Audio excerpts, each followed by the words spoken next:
Hey everyone. So, what I thought I would do for sort of the opening act today is show you the biggest project. Gosh, is it the biggest project? Yeah, I think this is probably one of the biggest projects I've ever kind of taken on with my wife, just the two of us. So, yeah, we've done other projects before. This studio, very nice. This study, I should say. Well, I did it with my father, and truth is, he did most of the work. And then when it comes to the basement, same thing. He did most of the work. I helped out, but it was really he and a friend. So while I absolutely adore my studio here, my study, I need to keep saying study, it's nothing compared to the work we're doing in our kitchen.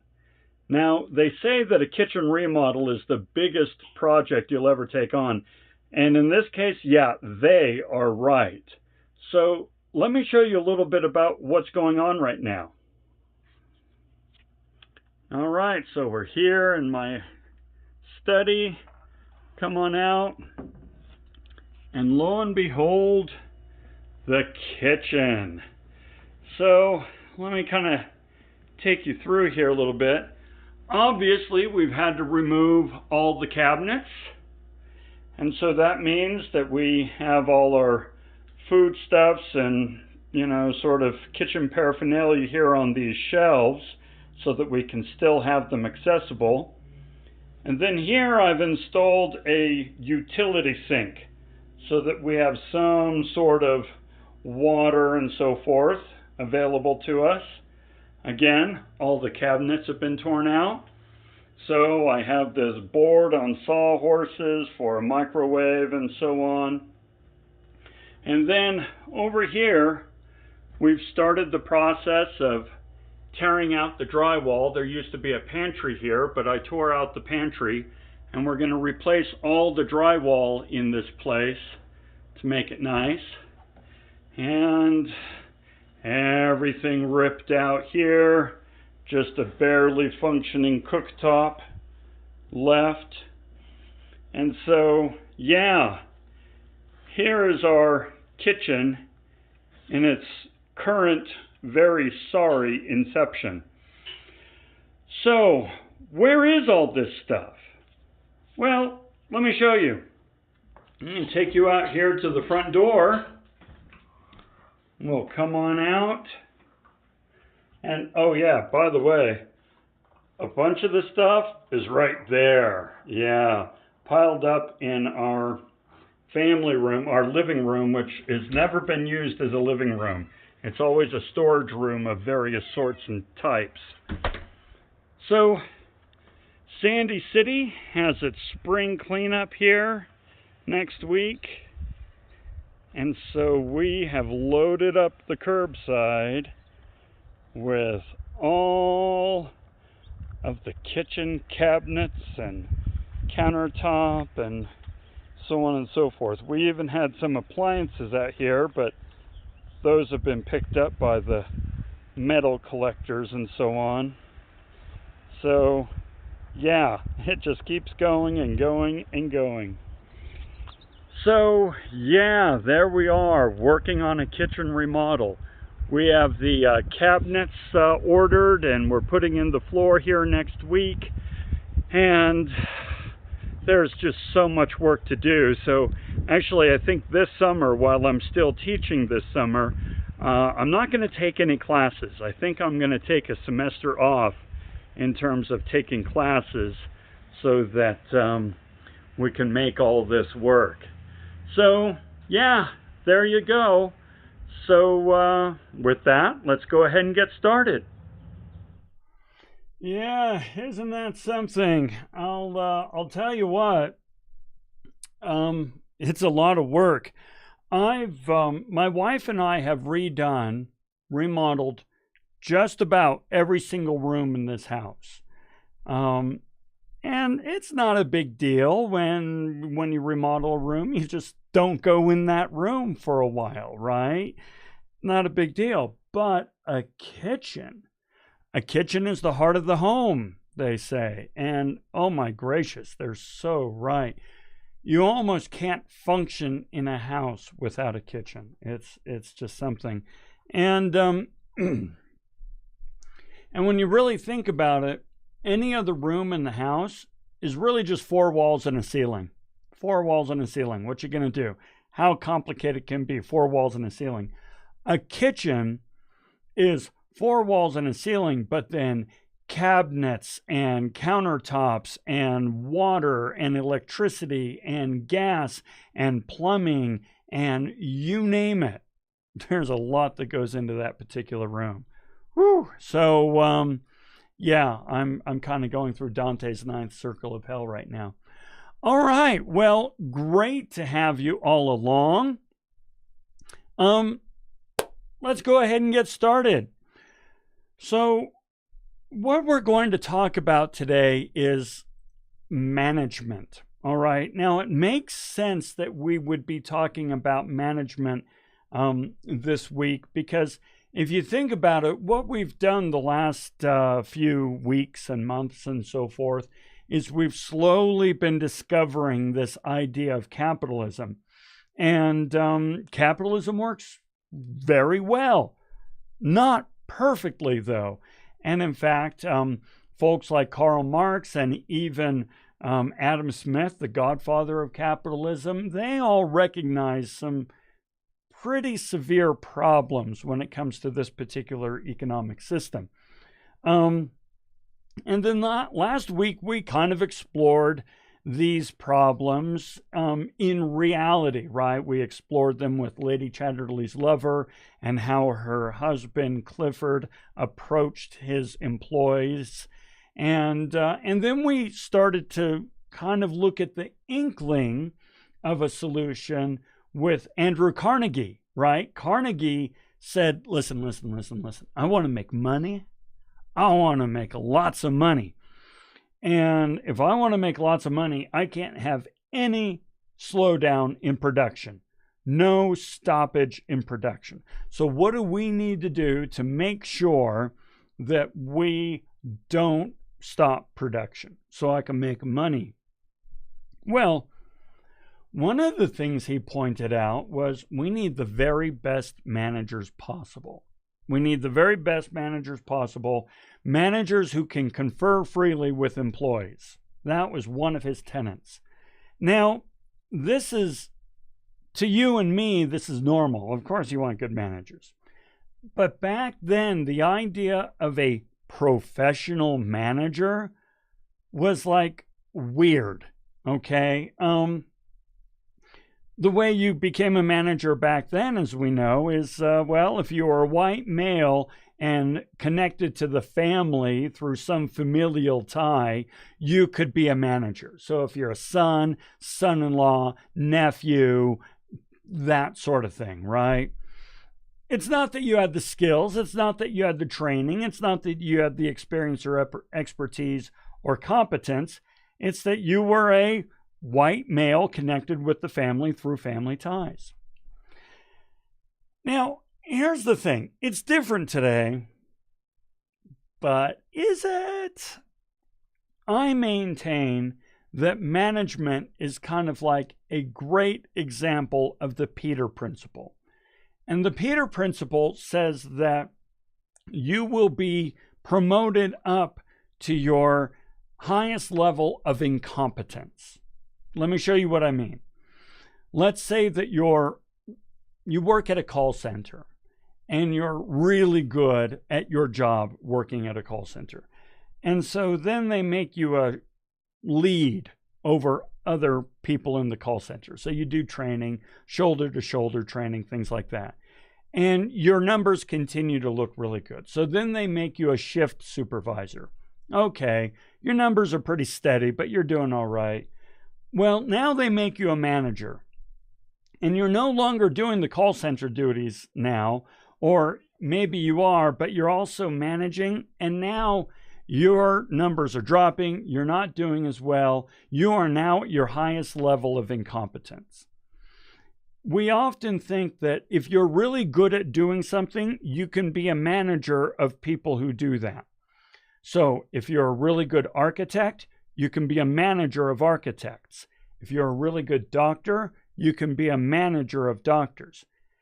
But this makes as much sense of saying you're a really good manager, you can be an architect for managers. Or you're a really good manager, you can be a doctor for managers. You see what I'm saying? We don't recognize management as a distinct skill set as much as we do doctors, lawyers, architects, you name it, right? Well, we're still struggling with this today, but back in this day, they were really exploring the idea of management as a distinct science and profession, okay? So that's what we're going to look at today. Now, in so doing, in this particular lecture, we're going to look at two readings. We're going to look at General and Industrial Management by Henri Fayol, and then Methods of Influence and Control by Douglas McGregor. Okay? So let's go ahead and start with Fayol. All right? Now, just a little background on who this dude is. He was an engineer by training, and engineers just they see problems and they look for scientific solutions to those problems. That's what an engineer does. He saw the need for systematic approach to the training of managers. He was looking at all these punk-ass son-in-laws and nephews and so forth coming in, and he's like, so you're going to train these poor sods? Are you going to train these managers? And folks are like, training? What do you mean? He's my nephew. What training does he need? He saw a need for training. Now, he didn't so much come up with a theory of management as much as he raised issues concerning how managers managed. So as we go through this, let's look at this. How can managers better manage? All right. So, first of all, he really called out for the first time that the function of management is to get the whole to be greater than the sum of its parts. That the function of management is to manage the individuals as well as the organizations so that the organization can be effective and efficient, right? So from the reading, the managerial function finds its only outlet through the members of the organization, what he called the body corporate. While the other functions bring into play materials and machines, the managerial function operates only on the personnel. So in other words, how do you get individual people to come together and subordinate their own desires and goals and objectives for that of the organization? And Adrian, you're absolutely right. We're talking about synergy here, okay? So yes, very good. All right. Now, he also said, listen, there's nothing absolute about this. Now, I want to be clear. Both Henri Fayol and Douglas McGregor say the same thing. There's nothing rigid or absolute about the art of management. As he says, the soundness and good working order of the body corporate, the employees working together in synergy, depend on a certain number of conditions termed indiscriminately as principles, laws, and rules. Termed indiscriminately as principles, laws, and rules. Here's the thing. When you say things like laws and rules, that sounds absolute. And he says, no. You're indiscriminately using that term. For preference, I shall adopt the term principles while disassociating it from any suggestion of rigidity. For there's nothing rigid or absolute in management affairs. It is all a question of proportion. Now, throughout today's lecture, we are going to come across a term quite often called situational management.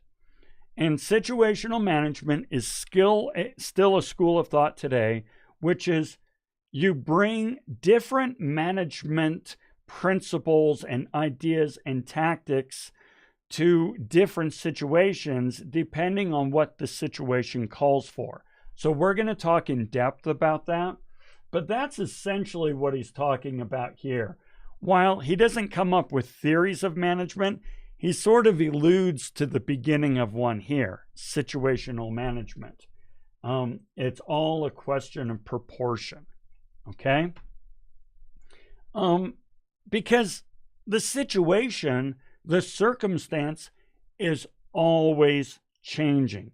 You know the saying, you never step into the same river twice because the river changed. You know, it's always changing. Well, same in an organization. Seldom do we have to apply the same principle twice in identical conditions.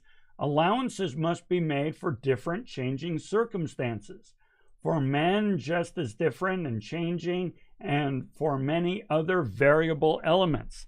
So people are changing. Maybe you have the mood of your employees can change. The mood of the market, what's happening in the market, the news of this, of what we're doing, the products that we're doing, the customers. Everything is always changing, right?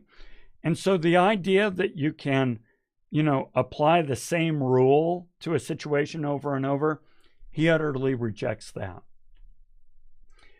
Therefore, management, even though he's an engineer by training, he really feels like management is more of an art. Therefore, principles are flexible and capable of adaptation to every need. It is a matter of knowing how to make use of them, which is a difficult art requiring intelligence, experience, decision, and proportion. You don't just hire your nephew. You need somebody with intelligence, experience, decision, and proportion. It's an art, okay? This is new stuff back at this time. All right. Now, here's the thing. While he doesn't come up with a theory of management necessarily, he has about 13 or so principles that he lists out, and you've seen them in the reading. We are not going to cover all the principles. I'm going to cover the ones that that are most interesting, I think, and frankly, are most relevant to tests and assignments, right? You know what I'm saying. So let's look at a few of the key principles that he brings up, all right? One of them is what he calls unity of command. He's saying everybody should have just one person from whom they take direction, who ultimately is the decision maker for this vertical in an organization chart, right? You know what I mean by org chart. We're saying, okay,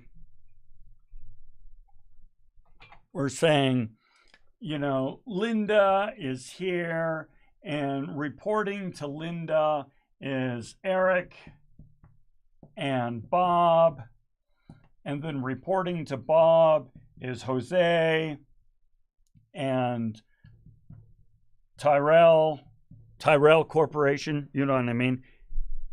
You see what I'm doing? You see what I'm doing? You see what I'm doing? And now it's fuzzy. Okay, that's better. Well, the idea is that everybody should just have one person from whom they take direction.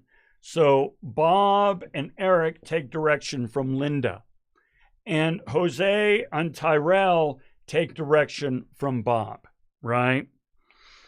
Pretty straightforward, but I'll tell you what.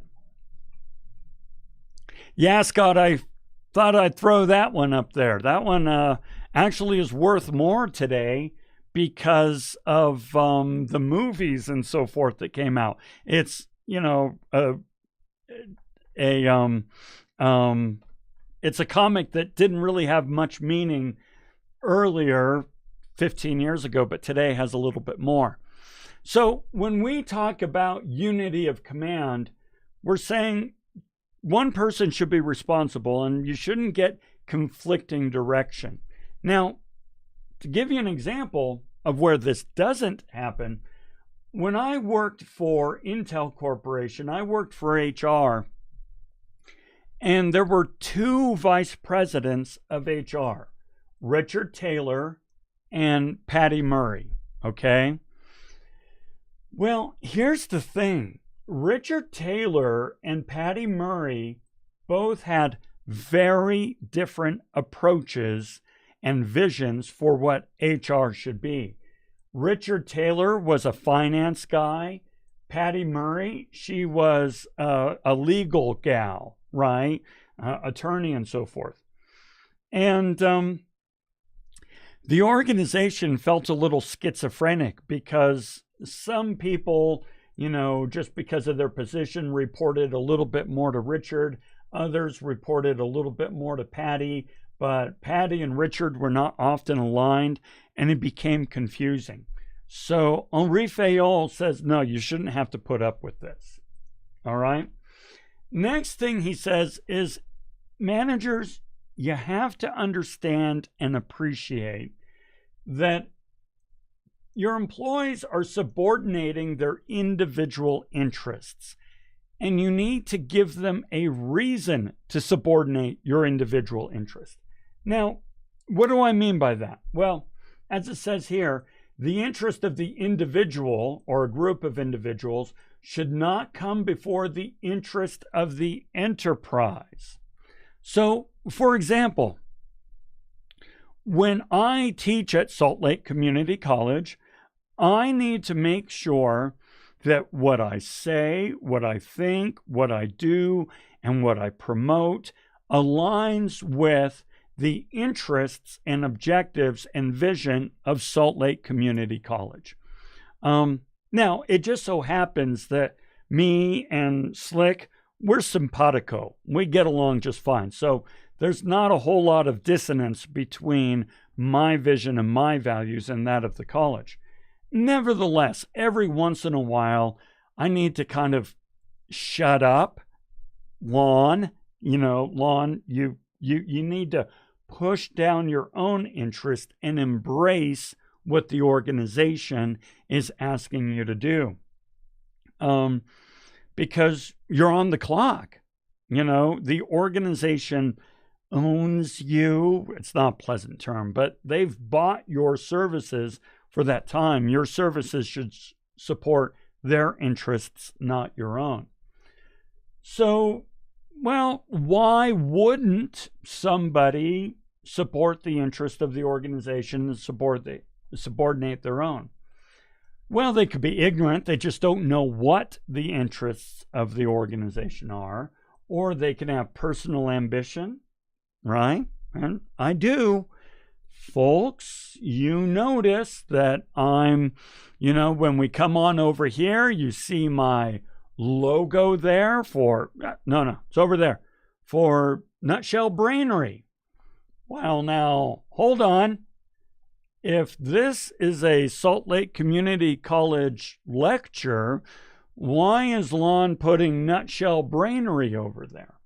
Well, my thought is, I've purchased all this gear, I've developed the expertise, and I want these lectures to be available to any teacher in any institution, so I don't want to brand it to just one institution because I am producing these.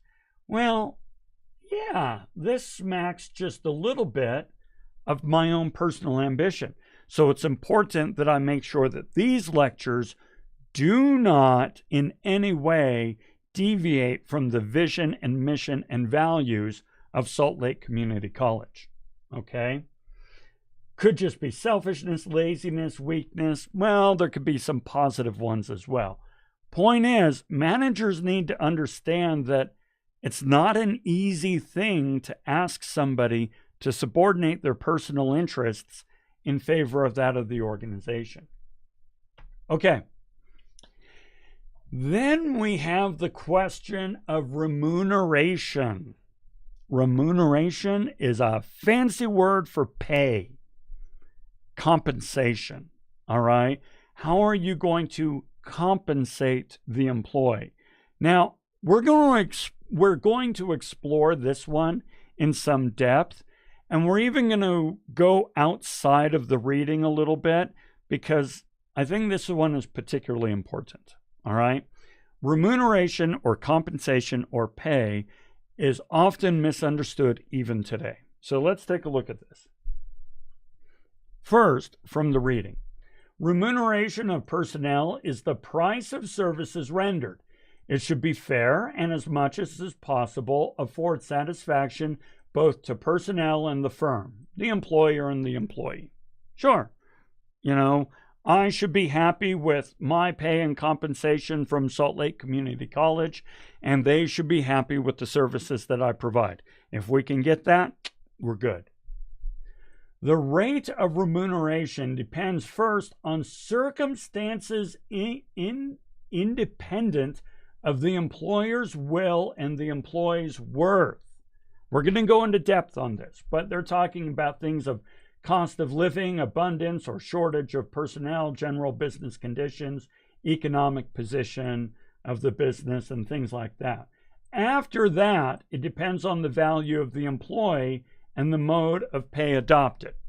Okay, what? Let's explore this, okay? Because this is important for you to understand as an employer and as a future employee, as an employee and as an employer. You need to understand this. So let me show you what we mean. All right, so here are things that are external that influence pay, meaning this has nothing to do with the employee, has nothing to do with the employee. I, as an employee of Salt Lake Community College, I cannot affect this. Therefore, these are external and Slick can't affect them either, right? So, first of all, labor supply. How many PhDs are there who want to teach at Salt Lake Community College in the area? Actually, we bring in a lot from around the country and world for that matter. There's not a ton, okay? The labor supply is relatively low. Now, trust me, there's more of us than there are of some other industries, right? How many developers? So if you are a software developer here in Utah right now, you're making good money because there's a high demand and a low labor supply. So that has nothing to do with my skill as a professor. It's just whether or not there's a lot of me and if I'm easily replaceable. Also, geographic differences like labor supply and demand or cost of living. I can live just fine with me working and my wife working here in Utah on the salaries and so forth. We're doing just fine. Whereas if you were to pay me the exact same amount in the Bay Area in California, I would be living under an aqueduct, right? And so cost of living on where your company is affects how much you have to pay. Competition, how many people want that skill set out there. Industry or the image, health, or collective bargaining. All of these things are things that affect remuneration, pay, compensation, that are outside of the control of the employer or the employee, okay? But then we have things that we can control for, right? You can control your training and education, and lo and behold, that is exactly what you're doing right now. If you're in my class and you're in this program, you are taking the steps you need to increase your marketability and your value because you're increasing your training and education. Your skills, of course, you're taking college classes, but are you increasing your skills also by watching YouTube and by reading and attending free seminars or things like that? All the skills I have in this, this whole web stuff and video and so forth, it's all learned from YouTube. So you can increase your skills as well. Software, enterprise systems, your experience, your performance, you control these things, and the level of risk and responsibility you're willing to incur. The more risk and responsibility you're willing to shoulder, the more you'll be compensated. Okay? Now, there's more here too. When it comes to motivating employees or motivating yourself, there's really kind of two areas of motivation. One is called extrinsic motivation and one is intrinsic motivation. Extrinsic is external. Intrinsic is internal. Extrinsic, rewards that come externally, are things like money, pay, economics, right? It gives you the ability to pay your bills, and it gives you benefits, and it gives you financial security. In other words, I'll do it if you pay me. If you're in a job where I'll do it if you pay me, then you are doing a job for very external, extrinsic reasons. However, there are intrinsic reasons that we work and perform as well. These are internal feelings of satisfaction that we get from doing a job, sense of self-identity, self-fulfillment, self-worth, social value of the work, social and community roles. So, for example, I'm not paid to do these sort of, fancy videos and so on and so forth. I'm paid to teach. But heck, I can do that, sitting on a couch with Zoom, right? But I'm trying to bring something more to the table. Well, this means that I am feeling a lot of sense of fulfillment from this, and therefore I'm willing to go the extra mile, okay? So you'll want to think about, well, what motivates me? What motivates you? And what motivates my employees? And these are things that Fayol is saying you need to think about, right? Now, one last thing when it comes to motivation, and for this, I'm going to kind of come down here and get out of the way a little bit. I know this sounds weird, but pay is not a motivator, okay? Pay simply makes you less motivated, all right? Let me show you what I mean, all right? Let's take pay, for example. Let's say that you're in a job and I am paying you $15 an hour, okay? And I come to you one day and say, hey, you know what? I am going to give you a raise of $3. You're going from $15 an hour to $18 an hour. Are you happy? Sure. That's great. Wonderful. Maybe you'll go out to dinner with your partner and celebrate, and you'll feel pretty good. You'll call your parents and say, hey, I got a $3 raise. Yay, good for you. But am I going to get $3 an hour more performance out of you? No. Your performance will remain the same. I paid you more, but your performance will remain the same. Okay, but now let's say that I'm paying you $15 an hour and I come in and say, hey, you know what? Things aren't working out with the company as well as I'd like, but I want to keep you on. I'm reducing your pay to $12 an hour. Okay, you've gone from 15 to 12. Are you going to give me the same level of work? No. Your motivation is going to drop significantly. You're going to be despondent. You're going to be discouraged. You might even be disgruntled and start looking for another job. I can just about guarantee that your performance is going to drop. So notice, increased pay did not get increased performance, but decreased pay got decreased performance. So that's why we call these hygiene factors. Your teeth will not be more healthy because you brushed them. They will simply not get unhealthy more quickly if you brush them. You see what I mean? Washing your hands will not cure you of COVID, but washing your hands will help prevent getting COVID. The things that really motivate are meaningful work, recognition for accomplishments, increased responsibilities, and the one right here is opportunity for growth. If you deliver your employees these things, you will actually get increased performance, increased motivation.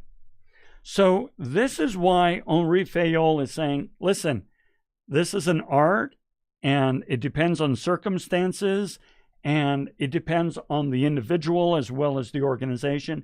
Depends on a lot of things. Okay, let's come back over here. And listen, I'm just going to basically say this one means you need a good structure, right? Let's read it. You'll want to know it. You want to know it for the test. Okay. The scholar chain. That's an org chart. This chart that I drew earlier, that one there, that org chart, that's what we call, let's get that out of the way, a scholar chain. The scholar chain of superiors ranging from the ultimate authority to the lowest ranks. Ultimate authority, lowest ranks. The line of authority is the route followed, via every link in the chain by the communications which start or go from the ultimate authority. This path is dictated both by the need for some transmission and by the principle of unity of command, which we talked about. But it is not always the swiftest. It is even at times disastrously lengthy in a large concern, especially when it comes to governments. Okay, what's he saying? He's saying, listen, I'm going to kind of move that out of the way a little bit. And let's get bigger here. Okay. He's saying, listen, unity of command says Linda manages Bob, who manages Tyrell. That's unity of command, one person. But now, here's the thing. What if Tyrell needs to communicate something to Linda? Well, unity of command says Tyrell would first go to Bob, and Bob would then go to Linda. Well, okay, that's fine if you've only got 2 degrees of separation, but what happens if you have 47 degrees of separation? Actually following that line would be disastrous. And so what he's saying is you need to exercise discretion and good judgment. When do you follow the line of command versus when do you kind of just jump over the person's head and go directly there? So again, it all depends on the circumstance. Okay. Adrian says, if you get somebody more responsibility but don't give them more pay, do you think motivation and effort still increases?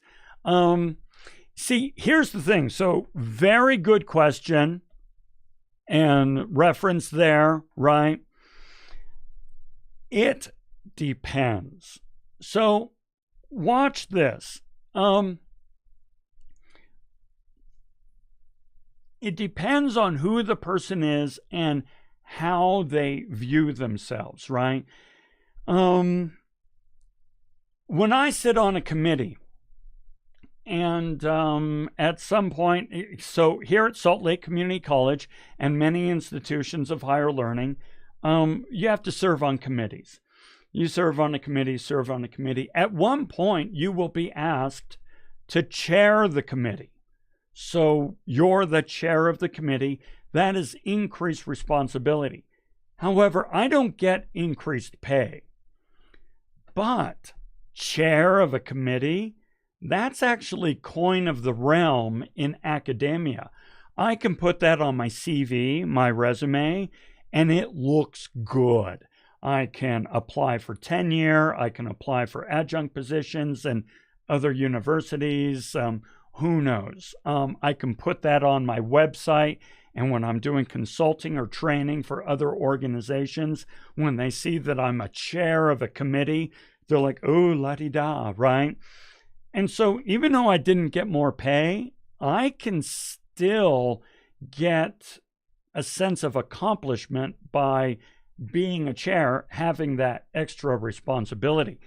On the other hand, if I'm asked to do something that is extra responsibility and I don't get extra pay, however, other people do get extra pay, that is a demotivator because that's essentially a bump down in pay.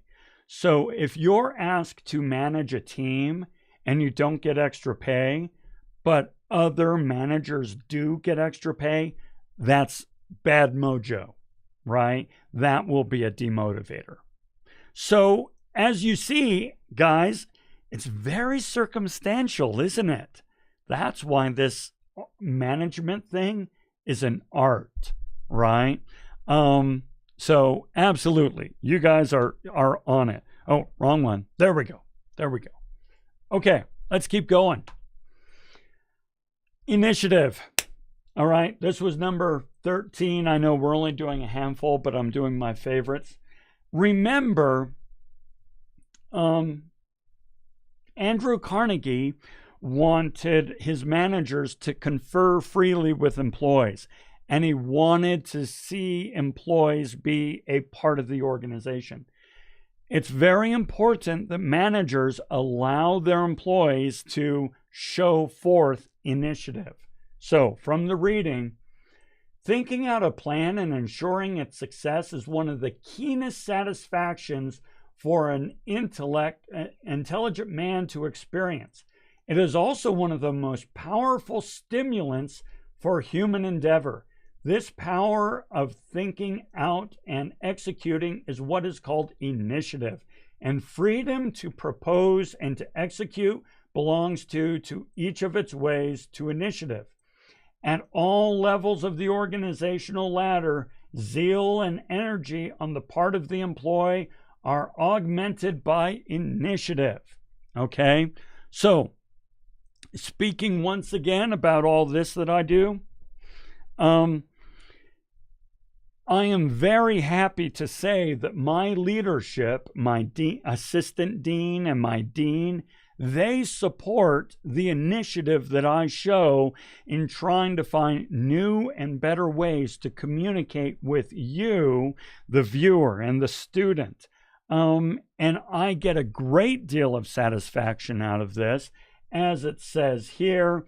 Come on. There we go. Let's get a new color. Stimulant of human endeavor, keenest satisfactions for an intelligent man to experience. You know, all of this is what is called initiative. I get a great deal of satisfaction out of this, and my leadership allows me to do it because they perceive that they, and hopefully you as the student and viewer, benefit from this. Okay? So a good manager, which I have, makes sure that their employees have the opportunity to exercise initiative. All right? Okay, so let's talk about these circumstances. Now, by the way, Adrian says, I would say it definitely matters how fast you use your new skills, having responsibility. Yes, totally agree. Totally agree, and great real-world example. Okay? All right, let's talk about these different circumstances that require different approaches. We're just going to run through these. Sometimes your employees just need information. They just need more information so that they can do the job that they've been hired to do and that they've agreed to do. So a good manager recognizes that the issue is they need more information, and they educate and communicate. So let's take this as an example for me as a professor. There's no benefit to me as a professor to yell and scream at my employees on the keyboard or in person when I say, why didn't you do this? You didn't do that. I was expecting this. I was expecting that. I should be able to recognize that, my students need more information and more communication to effectively execute to these expectations. So a manager should not just assume that the employee knows exactly what to do. They need education, information, training. Okay? Sometimes employees are feeling excluded, like they're not really being listened to. So you need to find ways of increasing participation and involvement. Now, in the case of me and my lectures, this is especially the case when we do this crap online, right? Because I'm competing with your other screens and your phone and so forth. So that's why we do this, these points here. It's my way of using my management and leadership skills in such a way as to encourage participation and involvement. Sometimes anxiety is high, right? So, for example, there's a final for this class. For those of you who are enrolled in my class, there's a final exam, all-encompassing from the very beginning of the semester to now. And you're like, oh, crap, there is? Oh, my gosh, what am I going to do? I got good news for you. I'm going to do a lecture where we're going to go over the entire final. And I mean, we are going to go over the entire final. And I can promise you something. If you attend that lecture, take notes, and maybe pull up the responses that you gave in your discussions to past assignments, you will get 100% on the final. Attend, take notes, pull up your previous stuff, you're good. So now, hopefully, I have just given some facilitation and support. When it comes time to do the final, you have nothing to worry about. I'm going to take care of you. I will support you. Okay? Yeah, Adrian. Yes. Great examples. Leaders build a path and figure out how the information should be passed along. Yes. Totally agree. Totally agree. And Scott, yeah. You're good about that final. Awesome. Okay. So, let's continue on. Hey, you know what? Sometimes the employees that you're negotiating with, sometimes they have power themselves. They are resistors, but they're in positions of power. So you can't just say my way or the highway. You have to do it and get your act. You can't do that because they themselves have some level of influence and power, and they can push back. Well, A good manager knows how to negotiate, compromise, and come to an agreement. So once again, bringing the right skills to the right situation at the right time. And then sometimes the organization is at risk, and a manager needs to know how to use explicit and implicit coercion. It's just the way it is. So, for example, these firefighters here, they did not ask this person for permission to use the jaws of life to open up their car. They didn't ask permission. They just did it. And if the person inside said, no, no, no, no, while everything's burning up around them, you're going to ruin the paint job, they are going to ignore the person. They are going to force the person out of the car. All right? Explicit coercion. Same thing when we're on campus, we wear a mask. The school has said you will wear a mask. It's explicit coercion, saying, you know what, the safety of all of our students is at risk during this pandemic. You're going to wear a mask. It's that simple. And it's not open to negotiation.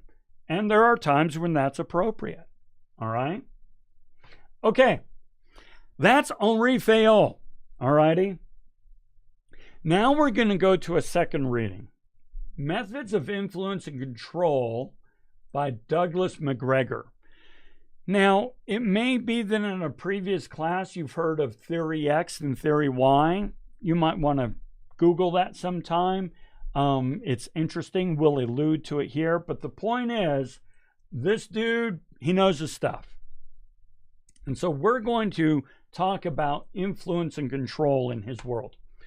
A little bit about Douglas McGregor. He's an advocate of human relations approach. In other words, he's into the person side, the soft side, soft skills. Interested in how our beliefs shape our behavior and motivate us to perform. And like I say, founder of Theory X, Theory Y. All right. So remember, I told you both Fayol and McGregor say, hey, this stuff is fuzzy.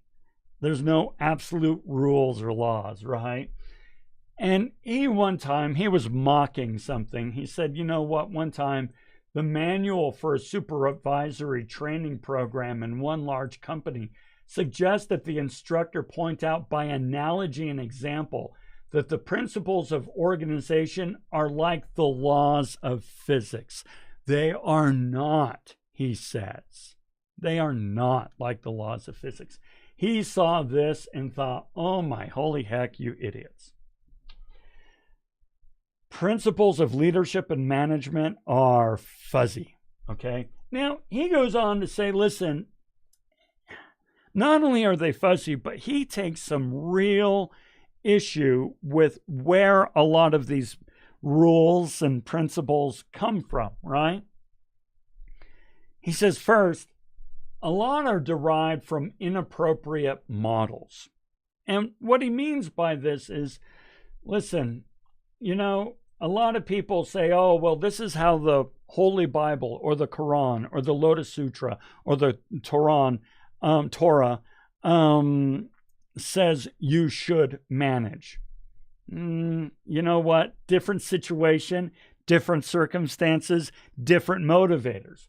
Or you have Sun Tzu's Art of War or Musashi's Book of Five Rings.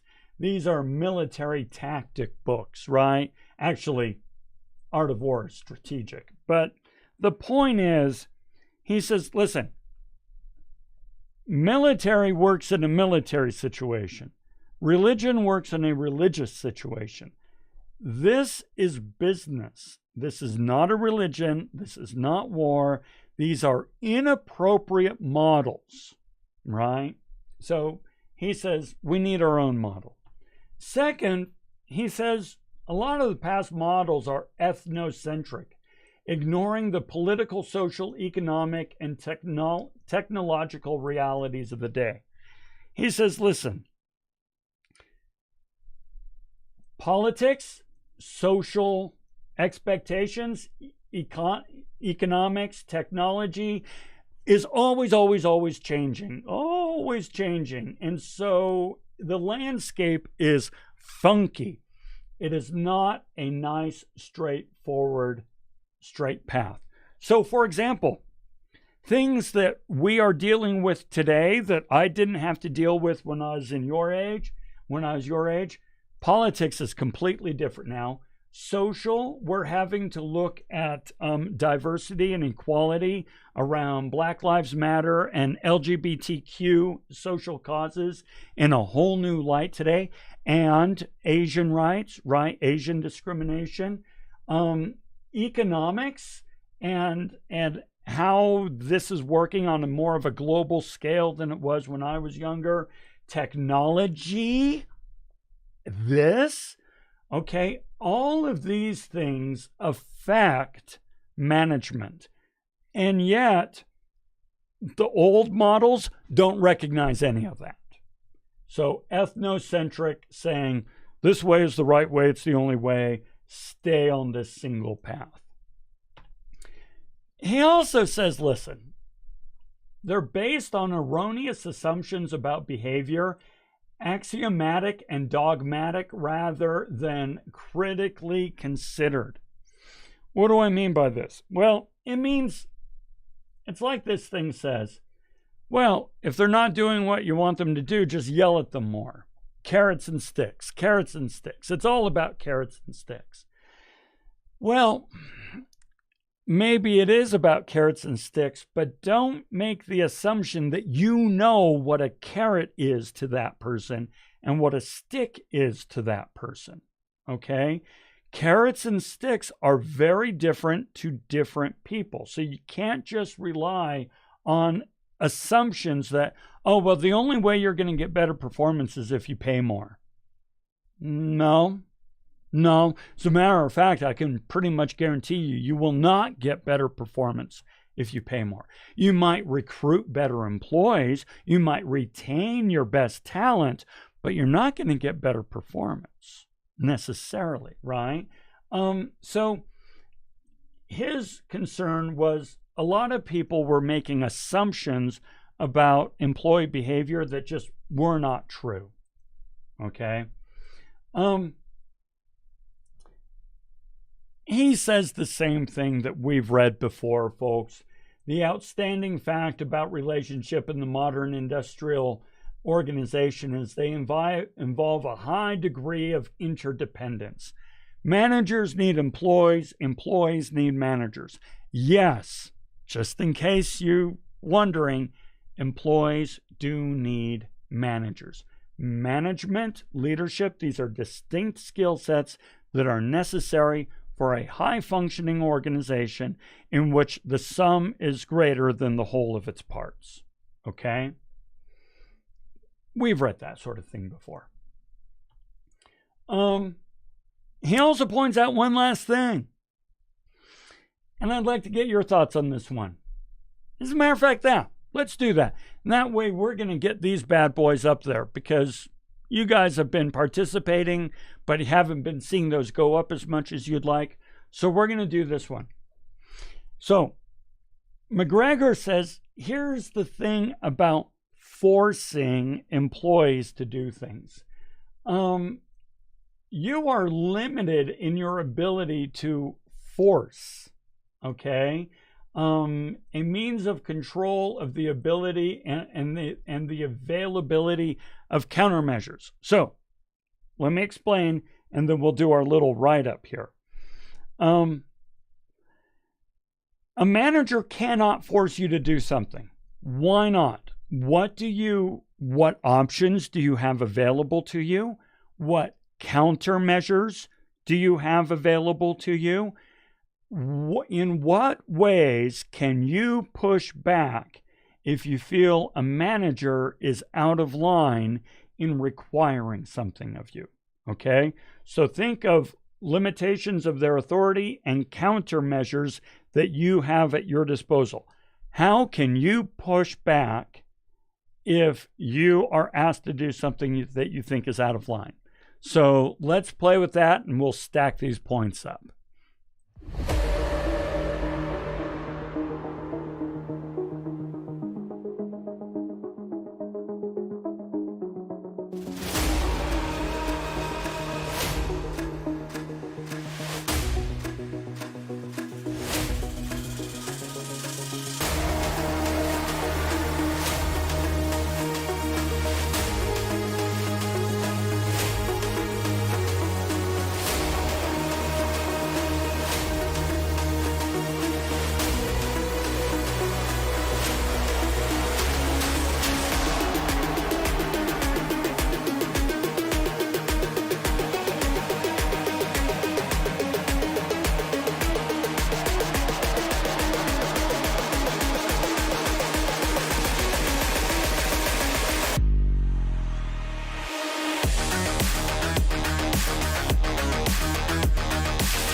Okay, just as I knew would happen.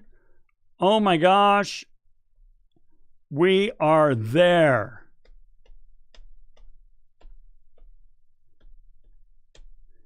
And you know what? I'm going to take this one up to real world examples because I feel like a lot of those were real world examples. So, bingo. Fantastic, everyone. So we got our 10s. So you know what that means. Let's go ahead and do our timestamp of 10:57. After the lecture, go ahead and send me an email that says 10:57 and I'll take care of you.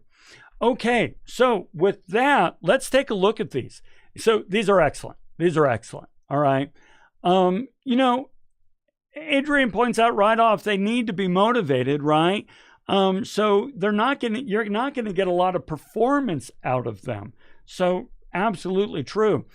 Now, a lot of you said HR or like an anonymous tip line, like Adam and Mauricio and Jack and so forth. Absolutely. Everybody is beholden to the authority, and HR can be the authority for the manager, right? So yes, you can report that. You do have that avenue at your disposal. I really loved, and so did Adam, do the task at the slowest possible pace. This is actually a bona fide course of action in a lot of unions. It's called a lot of different things, but a lot of it is called by the book. And the idea is, listen, the way I do something is faster than by the book, but the book has a lot of steps that are unnecessary and a lot of slowdown and a lot of bottlenecks and so forth. So we do it this way to get work done faster. Well, if you piss me off, I'll do it by the book. You can't get mad at me for doing it by the book because I'm required to do it by the book, but it'll slow work down a lot. Yes. Company surveys. Yes. Very good. And yeah. You're absolutely right, guys. So that is exactly the point that McGregor is making here is you need these employees. You need them, and they have means by which they can push back. So it's in your best interest, dear employer, to make sure your managers are the best possible managers, are well-trained, have the experience, and confer well with the employees, okay? So I'm going to talk real quick. Yeah, we're going to talk real quick about these. We're going to fly through them. I know this is a longer lecture than most, right? I appreciate that. And that's why we're going to take care of you on these points. Here's the thing when it comes to power. Normally I we'd do another little talky thing here, but we're running short on time. So I'm going to go ahead and run through some aspects of power that McGregor talks about, okay? McGregor talks about two kinds of power: formal power and then personal power. When it comes to formal power, we've got things like an org structure. So for example, in this class, you're the student, I'm the professor. So I'm here, you're here, I'm up here, you're down there. Therefore, I have a position power. But by the way, this position power evaporates the moment the organization dissolves, which for this class is in about 5 weeks. So in about 5 weeks, I will have 0 position power. I wouldn't call that a really strong or robust type of power. Now, we also have reward power, which is I can give you things that you want.